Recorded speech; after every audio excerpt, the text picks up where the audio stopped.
Go. 1, 2, 3, go. Hi everyone, it's me again, Senior Pablo. So I am promoting once again the Casio FX991ES Plus. Now, so imagine if you have this problem, find the zeros. Kapag grade 8 ka, grade 9, or grade 10, na-encounter natin to, even in senior high school. To find the zeros, kailangan mo natin i-factor yung given. So this is quadratic in the form ax squared plus bx plus c. So ang gagawin natin dyan, kunin natin yung factor nung ating quadratic equation. Then, ang factor nito, dahil ito ay trinomial, so hahanapin natin yung factor ng constant na wherein yung sum niya dapat is the middle term. In this case, 5.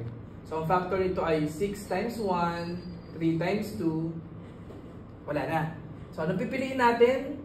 Kapag pinag-add natin, middle term yung lalabas. So ang factor niyan is x plus 3 tsaka x plus 2. Yan yung factor niya.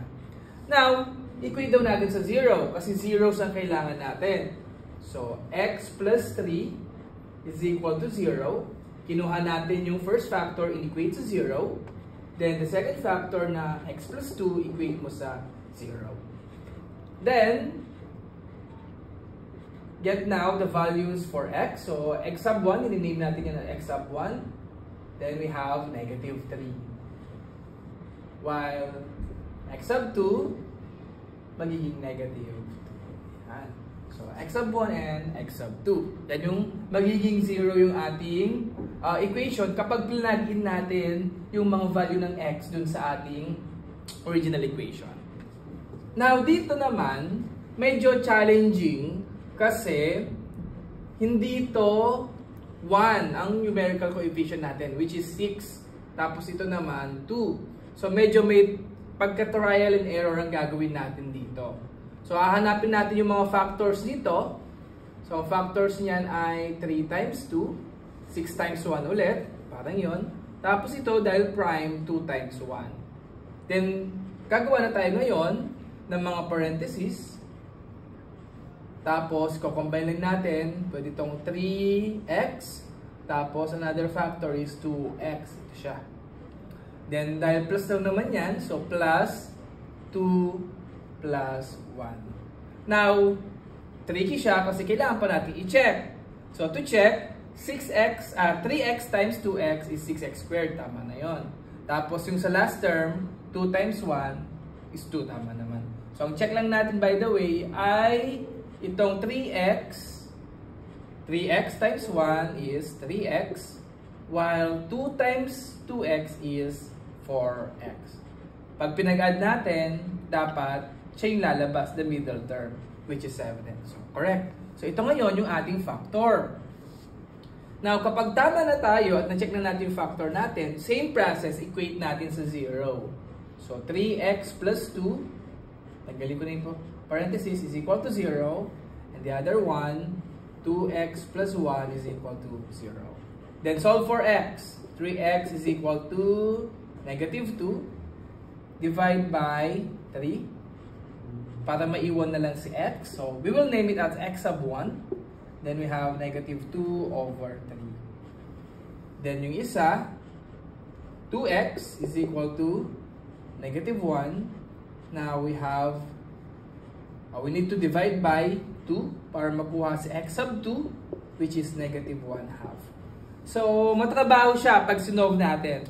Now, I will teach you how to use the Casio 991ES. No? On mo lang, on, tapos put tayo sa mode, tapos hanapin natin yung equation. In this case, EQN. I-press daw natin yung 5. So, I will press 5. Tapos, it is in the form ikaw, kung ano yung nasa given. So, this time, ang given natin is naka-equate sa 0. Naka-equate sa 0. So, ang option natin ay nasa 3. Okay. Now, ipa-plug in na natin. O, check natin si letter A. Ito. So, 1, 5, 6. Siya lang nalagay natin dito. 1, 5, 6. So, 1. Next natin, equal sign, 5. At yung C natin ay 6. Then press equal sign. Yan. So, x sub 1 is negative 2. Okay lang, maki-interchange. Negative 2. Then, yung isa pa. And x sub 2, negative 3. So, pwede itong maki-interchange. So, negative 2 and negative 3. Minsan may mga choices. Ganito nilalagay siya. Negative 2, negative 3 as the values. O, paano naman itong tricky part? Ulit natin. Papalitan lang natin yung values ni A, B, and C. So, this time, 6, 7, 2. So, 6, 7, tapos 2. Ayan, 6, 7, 2. Enter ulit natin. Then, x sub 1, ayan, negative 1/2. Tama? And the other one, negative 2 over 3. O, diba? Hindi ko muna kailangan dumaan sa ganitong solving. Just use your calculator. Pwede. So, pag may entrance exam ka, may test na gagawin, you don't need to show all the solution. Kailangan mo lang ng calculator. So, bili ka na sa halagang 446. Tapos meron pa siyang freebies habang may stock pa. Go guys! Check out the yellow basket. Bye-bye! Ayan.